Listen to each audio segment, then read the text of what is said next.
Terima kasih Om Hasan. Bismillahirrahmanirrahim. Rabbi shrali sadri wa yassir li amri wa hlul 'uqdatam min lisani yafqahu qawli. Allahumma sholli ala Muhammad wa ala ali Muhammad. Baik, yang sama-sama kita sayangi ya Om Hasan yang terus istiqomah ya dalam melakukan kegiatan kajian ini bersama seluruh jamaah, bersama seluruh sahabat-sahabat dari Om Hasan. Dan juga tentunya Bapak Ibu yang hadir pada kesempatan pagi hari ini. Assalamualaikum warahmatullahi wabarakatuh. Waalaikumsalam warahmatullahi wabarakatuh. Ya, baik. Alhamdulillahirrabbilalamin. Eh, di pagi yang meskipun hujan ya, kalau di sini di rumah nih Om Hasan lagi hujan rintik-rintik. Tapi ini adalah sebuah keberkahan ya, karena artinya di sini adalah sebuah momentum yang luar biasa. Allah mencurahkan rahmat dan keberkahannya. Dan semoga untuk seluruh hadirin yang hadir di sini juga diberikan kemudahan dalam melakukan ibadah Ramadan. Amin Amin. amin ya rabbal alamin. Amin. Baik, melanjutkan tadi apa yang disampaikan dari Om Hasan. Berapa hari yang lalu ya Om Hasan minta terinspirasi ya, bahwa kayaknya nih kita perlu nih ngobrol-ngobrol lagi terkait dengan perbankan syariah. Dan qadarullah, salam kenal yang mungkin belum kenal, saya dengan Luki Afriansyah yang saat ini memang menjadi seorang praktisi di perbankan syariah yang Masya mengikuti Allah. jejak ayah nih Om Hasan ya, yang juga berkiprah di keuangan syariah. Nah, untuk lebih memudahkan Om Hasan, Luki izin untuk sharing beberapa eh, materi ya. Jadi biar nanti mungkin hadirin Silakan bisa Luki. melihat lebih jelas. Ya. Nanti di sini sifatnya diskusi aja. Nanti pada saat kita tanya jawab ataupun diskusi ataupun Hmm. curhat ataupun memberikan masukan itu kami sangat terbuka ya, karena sebagai seorang praktisi perbankan syariah saya sangat paham sekali gitu ya bahwa yang namanya keuangan syariah ini adalah sebuah sistem yang terus berkembang, terus melakukan improvement dan perbaikan, dan semua ini juga dari masukan-masukan seluruh stakeholder kita gitu, dan salah satunya adalah nasabah, umat, dan lain sebagainya. Nah, Om Hasan, Luki mengambil tema perbankan syariah dari aspek praktisi karena saat ini saya sebagai seorang praktisi, bukan sebagai seorang yang ustadz ataupun ulama yang memang memiliki basis atau dasar terkait dengan aspek-aspek syariah dari sisi fikih gitu ya. Tapi lebih banyak dari sisi praktisi yang tentu kita juga pasti merujuk kepada fikih, kepada konsep-konsep dan prinsip syariah yang kita jadikan rujukan nih. Pertama, salam kenal ya. Kalau tidak kenal, maka kita ta'aruf para hadirin. Jadi, saya ini lulusan dari ITB, kemudian lanjut di UGM, dan saat ini menjadi salah seorang pegawai di Bank Syariah Indonesia, ya, yang merupakan bank yang merger dari Bank Mandiri Syariah, Bank BRI Syariah, dan Bank BNI Syariah. Jadi ini perkenalan awal. Dan untuk di pagi hari ini, saya punya 3 poin ya yang nanti pengen saya bahas ataupun saya diskusikan. Nanti silakan juga untuk bisa tanggapan, feedback dari Bapak Ibu sekalian. Yang pertama, kalau bicara mengenai syariah, tentu kita harus punya dasarnya ya. Nah, ini kita tidak bahas dari sisi apa namanya penajaman-penajaman arti dari dalil Al-Quran. Namun ini menjadi salah satu ayat yang populer ketika kita bicara terkait dengan larangan riba gitu ya. Karena bank syariah atau keuangan syariah itu kan memang muncul karena adanya kekhawatiran terkait dengan praktek riba dalam keuangan. Nah, jadi ini surat Al-Baqarah ayat 275 itu kalau kita baca ayatnya ngeri ya sebenarnya Om Hasan ya.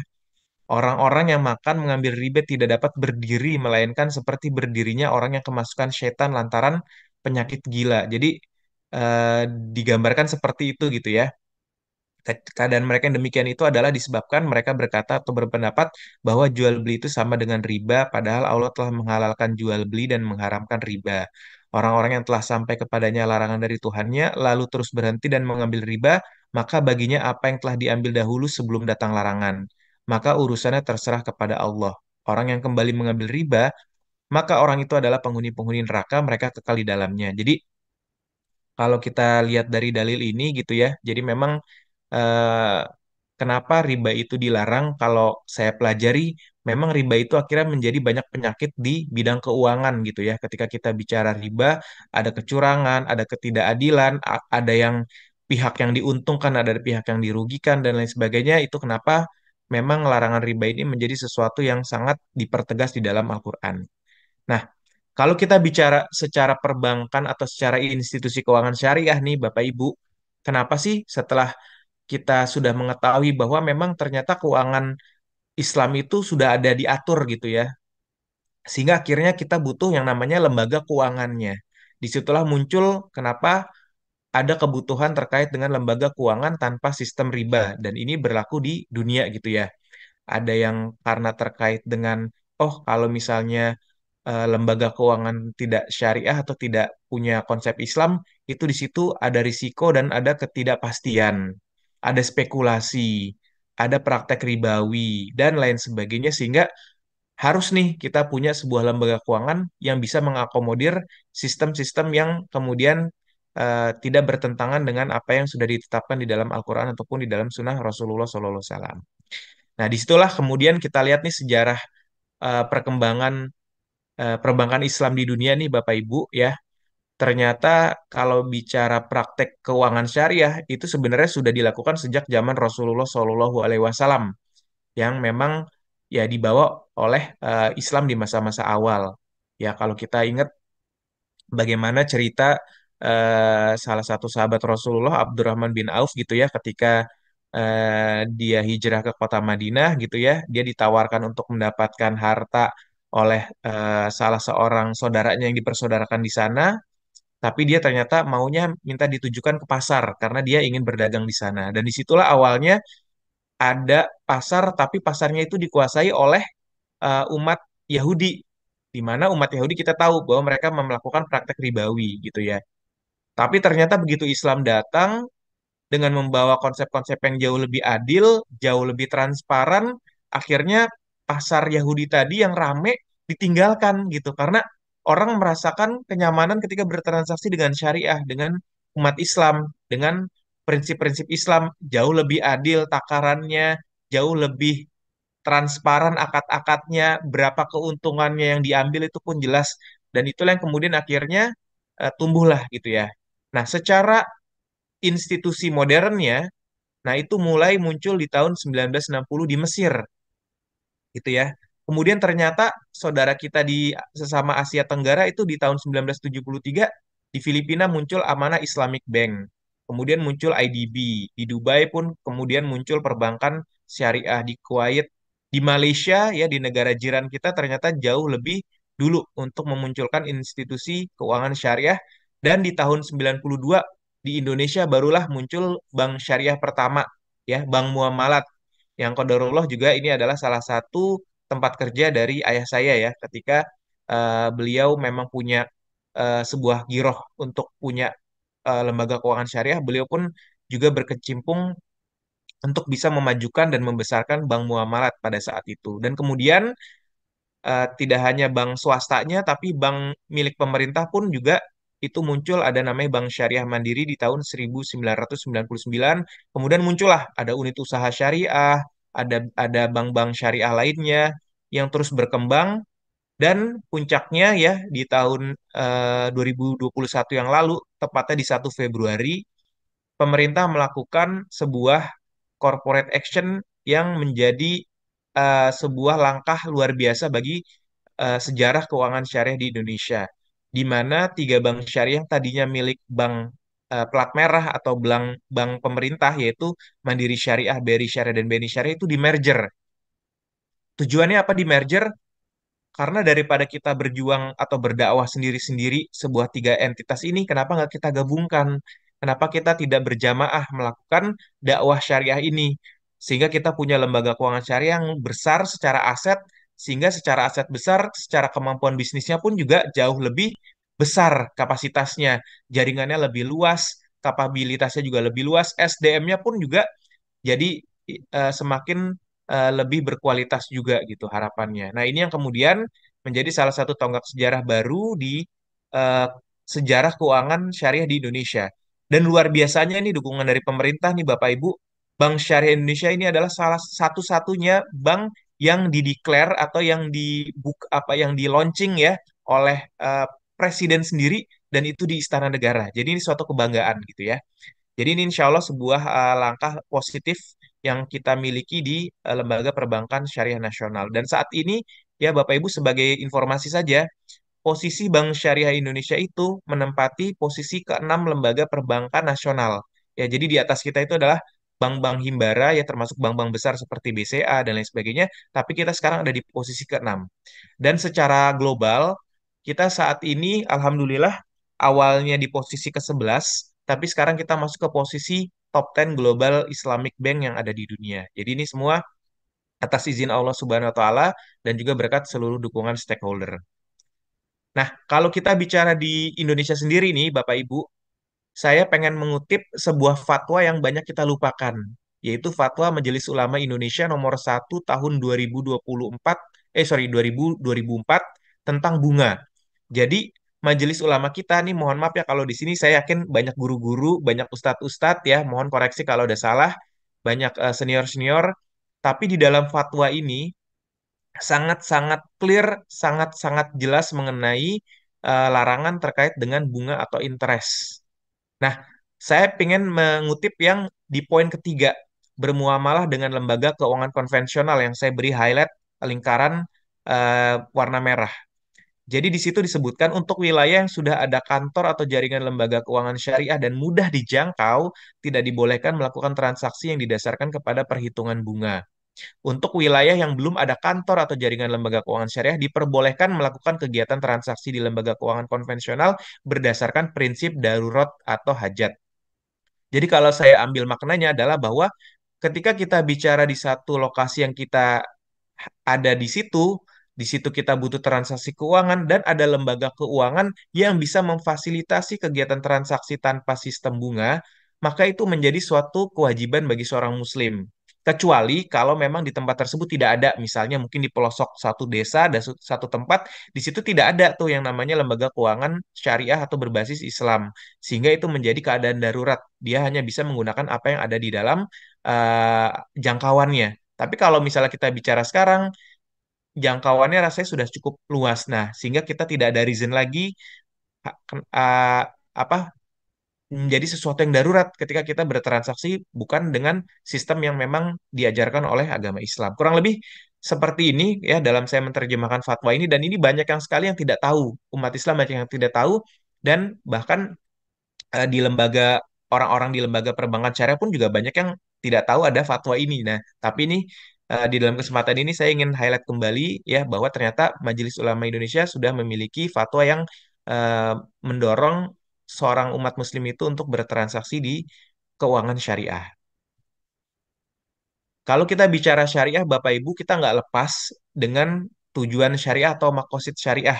Ini rasanya menjadi sesuatu yang sudah sangat Bapak Ibu pahami. Ketika kita bicara transaksi syariah, pasti itu tidak jauh-jauh atau tidak lepas dari kembali kepada makosid syariah. Baik menjaga agamanya, menjaga lingkungannya, menjaga akal, dan yang terpenting juga salah satunya menjaga harta kita. Karena kalau kita bicara harta, Bapak Ibu, ada salah satu hadis ya, koreksi kalau saya salah, di mana ketika kita akan dihisap oleh Allah Subhanahu wa taala, kan kita akan diberikan pertanyaan-pertanyaan ya. Untuk apa umur kita, untuk apa diri kita dan lain sebagainya, termasuk pertanyaan terkait dengan harta.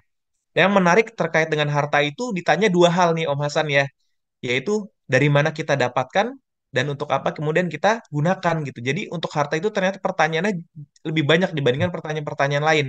Jadi dapatnya itu harus benar, harus dari tempat yang bersih ya, di tempat yang halal. Begitupun juga menggunakannya. Dalam arti di sini adalah membelanjakannya termasuk mengelolanya. Jadi ini yang menjadi sesuatu penting buat kami di lembaga di praktisi syariah bahwa ini adalah suatu kebutuhan yang harus kami fasilitasi untuk umat muslim terutama. Nah, untuk di Indonesia sendiri, eh, perbankan syariah itu sudah didasari oleh undang-undang ya, di mana bank syariah dan unit usaha syariah wajib menjalankan fungsi menghimpun dan menyalurkan dana masyarakat. Nah, saya ingin cerita sedikit nih Bapak Ibu. Jadi kalau bank itu kan tadi ya menghimpun dan menyalurkan dana masyarakat. Lalu apa sih yang kemudian membedakan bank syariah dengan bank konvensional? Kan tadi kata Om Hasan sama aja tuh. Kalau kita bicara bank syariah, ada cabangnya, ada kepala cabangnya, ada kartu debitnya, ada ATM-nya, ada juga KPR-nya, ada juga misalnya produk-produk keuangan yang ada di lembaga konven juga ada gitu. Lalu apa bedanya gitu ya? Nah, kalau secara entitas bisnis, kurang lebih sebenarnya kita adalah lembaga keuangan yang sama seperti konvensional. Kita memiliki kewajiban menjadi lembaga yang harus profit, menghimpun dana dari masyarakat dan menyalurkannya. Perbedaannya adalah bagaimana cara kita mendapatkan keuntungan dan mengelola eh, keuangan yang ada di dalam lembaga perbankan syariah. Jadi kalau Bapak Ibu sebagai nasabah penabung di bank, kan pasti Bapak Ibu naruh uang ya, menitipkan, menaruh uangnya di perbankan, kemudian nanti bank itu akan memutar uang Bapak Ibu untuk kemudian disalurkan kepada sektor-sektor produktif. Tujuannya apa? Tujuannya agar uang Bapak Ibu itu bisa memberikan manfaat lebih, bisa memberikan profitabilitas. Jadi disalurkan kalau di konven itu ke kredit, kalau di syariah itu ke pembiayaan. Nah, di dalam perputaran produktif inilah kemudian menghasilkan keuntungan. Yang kemudian keuntungannya kita kembalikan nih kepada Bapak Ibu yang menyimpan dana di kita. Nah, bedanya apa? Pertama bedanya, ketika kita bicara penyaluran dana Bapak Ibu, uang yang Bapak Ibu dititipkan, kalau di konvensional itu mohon maaf, kita tidak punya batasan.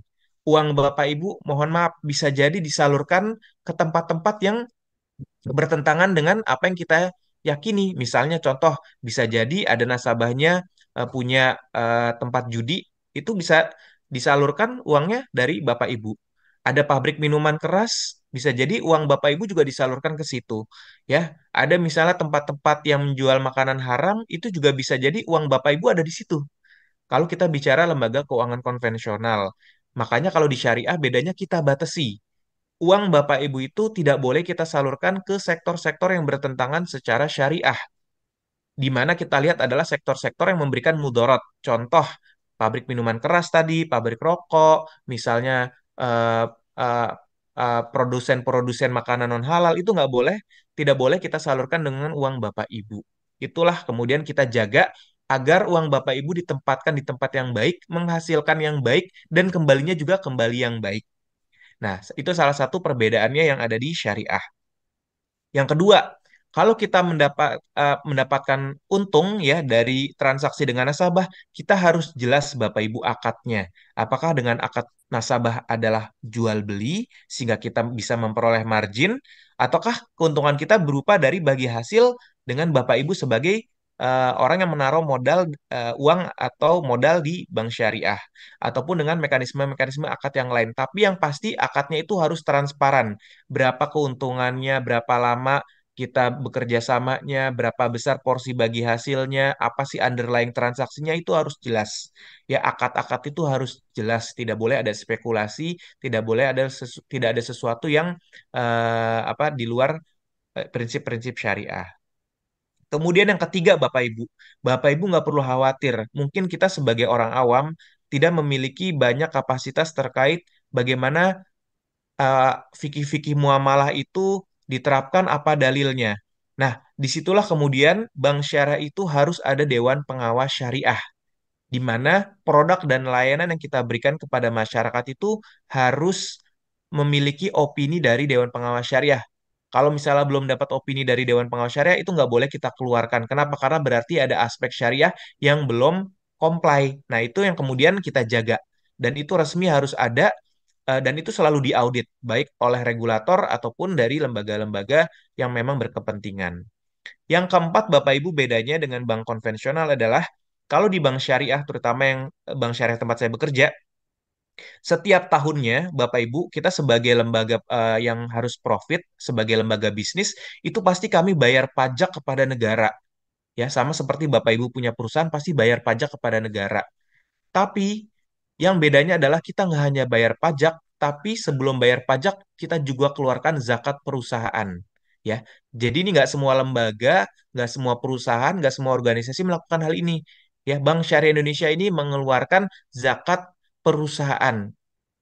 Ya, Dan itu kemudian kita salurkan untuk kebajikan, untuk kemaslahatan umat.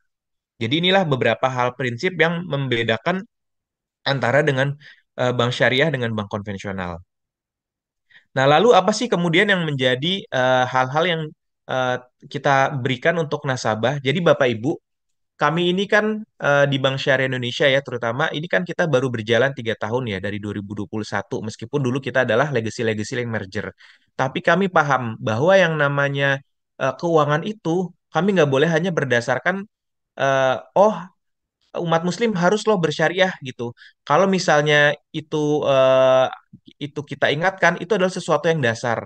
Tapi kita juga ingin memberikan yang terbaik untuk masyarakat, untuk nasabah kita. Sehingga kita tidak boleh kalah dengan lembaga perbankan konvensional dari sisi layanannya, dari sisi produknya karena kami paham bahwa bank syariah itu juga harus maju, juga harus go digital, juga harus bisa memberikan solusi keuangan-keuangan yang memang dibutuhkan oleh masyarakat dan juga nasabah-nasabah kita. Makanya terus kita berbenah dari sisi digitalisasi, dari sisi modernisasi, bahkan dari sisi branding kami ke masyarakat pun juga kami juga melakukan berbagai macam pendekatan-pendekatan yang modern. Sebagai contoh nih, kalau Bapak Ibu mungkin ingat ya dulu Bank Mandiri Syariah itu kan warnanya tuh brandingnya kan hijau tua ya, hijau-hijau kayak hijau-hijau masjid dan lain sebagainya. Nah, kita melakukan riset nih, ternyata bagi banyak orang itu adalah branding yang berkesan kuno atau tradisional. Bahkan itu menjadi suatu branding yang berkesan kayaknya nih kalau kita mau berbank syariah tuh harus bener-bener seorang yang muslim yang taat gitu. Jadi orang tuh agak takut. Sehingga akhirnya pada saat kita buat merger Bank Syariah Indonesia, tone-nya tuh kemudian kita mudahkan. Kita berikan tone yang lebih modern. Kita berikan tone warna pastel yang jauh lebih bisa merangkul semua orang. Kenapa? Karena kami ingin menjadi Bank Syariah Indonesia yang bersifat universal. Kita tidak ingin eksklusif. Nasabah kita tidak hanya orang-orang Muslim, tapi sekarang juga banyak orang-orang non-Muslim yang melirik terkait dengan produk dan layanan syariah. Kenapa? Karena konsep-konsep yang kita tawarkan adalah rahmatan lil alamin. Semua bisa merasakan tanpa eksklusivitas gitu ya. Yang namanya sebuah transparansi akad, sebuah keadilan dalam transaksi itu semua orang pengen merasakan, tidak hanya golongan-golongan tertentu. Makanya kemudian kita branding image kita pun jauh lebih universal. Kita pun juga ingin menyasar anak-anak muda di mana mereka ya kita lihat kan anak-anak muda sekarang itu kan pasti inginnya go digital, inginnya semua serba mudah, serba modern dan lain sebagainya sehingga kami pun juga tidak ingin kalah dengan lembaga konvensional. Mau buka rekening sekarang nggak usah harus ke cabang tapi bisa secara digital. Cuman dengan face recognition kita sudah bisa punya rekening dan lain sebagainya. Jadi ini menjadi salah satu langkah yang kami ingin tempuh. Ya, transaksi pun demikian. Orang sekarang udah cashless society, mau tarik tunai tanpa kartu juga mudah, ingin bertransaksi digital e-wallet juga sudah lengkap. Ini yang kemudian terus kita dorong, ya. Nah, Bapak Ibu, saya ingin sedikit menyampaikan dari lembaga keuangan ada salah satu uniqueness yang bisa kita lakukan di syariah, yaitu bertransaksi berbasis emas. Dan ini menjadi salah satu uniqueness dan kekuatan kami di market. Jadi di Bank Syariah Indonesia itu kita bisa melakukan transaksi, bisa beli emas, bahkan bisa beli emas secara mencicil ataupun menggadaikan emas dan ini menjadi suatu layanan yang semua orang pun akhirnya bisa merasakan gitu ya, tidak hanya umat muslim saja. Jadi ini adalah salah satu breakthrough-breakthrough yang terus kami buat untuk memberikan layanan yang memiliki uniqueness atau differentiate dengan lembaga keuangan konvensional. Termasuk transaksi zakat, infak, sedekah, dan wakaf itu menjadi sesuatu yang kami dorong terus. Kita mudahkan orang bertransaksi mau zakat, itu tinggal ngitung di mobile banking, tinggal bayar di mobile banking. Bahkan untuk wakaf, wakaf produktif pun ya buat Bapak Ibu yang ingin menyiapkan investasi akhirat itu pun juga kita mudahkan lewat mobile banking kita. Jadi di digitalisasi kita tidak hanya terkait dengan berdonasi, tapi juga kita punya fitur-fitur yang Islami. Orang lagi berpergian mau cari masjid, tinggal buka mobile banking kita, tinggal cari tuh masjid terdekat. Mau lihat jadwal sholat, gampang tinggal lihat jadwal sholatnya, dan lain sebagainya. Termasuk ya, ini mungkin sebagai slide terakhir, kami juga sangat mendorong bagi nasabah kita, bagi umat muslim, juga untuk mempersiapkan yang namanya kewajiban haji. Dan untuk bertransaksi haji, ya, terutama haji reguler atau haji yang dilakukan oleh pemerintah, itu harus dilakukan lewat rekening bank syariah, tidak boleh oleh rekening bank konvensional. Makanya kita punya yang namanya tabungan haji Indonesia. Kita dorong untuk masyarakat mempersiapkan hajinya, biaya hajinya, dana hajinya dari sekarang. Jadi nggak perlu nunggu kayak dulu. Cukup buka 100 ribu, mereka sudah punya tabungan haji. Sehingga mereka terdorong untuk menyiapkan, ayo saya harus haji. Nah, kita mudahkan juga setiap bulannya mereka bisa lakukan auto debit untuk bisa nabung haji dengan mudah. Setelah mereka dananya terkumpul, lalu gimana? Kita mudahkan lagi. Kita sudah koneksi dengan sistemnya Kemenak, mereka tinggal bayar lewat mobile banking kita untuk dapat nomor setoran haji. Bapak Ibu kalau kita ingat-ingat ya, sekarang antrian haji itu sekarang sampai 20 tahun, 25 tahun, bahkan di beberapa lokasi seperti di Sulawesi itu mungkin bisa 30 tahun lebih atau bahkan 40 tahun. Jadi kalau kita nggak dorong umat muslim untuk bisa menyiapkan haji dari sekarang, mereka mau berangkat haji dari di umur berapa gitu. Ya, saya ini sekarang usia 38 tahun lagi menunggu haji sekitar 4 tahun lagi. Tapi banyak juga teman-teman yang diangkat di seumuran saya yang belum mempersiapkan ibadah hajinya. Padahal kalau mereka baru punya nomor porsi di usia 38 atau 40 tahun, kita bisa hitung. Mungkin di usia 60 tahun mereka baru berangkat. Padahal kalau kita berharap, kita pengen tuh orang-orang yang pergi haji itu justru di awal-awal mereka pada masa mereka masih muda, sehingga banyak hal yang mereka bisa lakukan, yang bisa mereka tularkan dari pengalaman ibadah haji tersebut gitu ya. Nah ini yang mungkin beberapa hal ya yang ingin saya sampaikan sebagai pengantar diskusi Om Hasan terkait dengan keuangan syariah. Mudah-mudahan bisa mencerahkan, mudah-mudahan bisa memberikan penjelasan. Namun untuk lebih detailingnya, silakan saya serahkan kepada Om Hasan kalau ada yang mau diskusi atau ada yang mau ditanyakan. Wabillahi taufik walidayah. Wassalamualaikum warahmatullahi wabarakatuh. Waalaikumsalam warahmatullahi wabarakatuh. Masya Allah, terima kasih sekali Luki.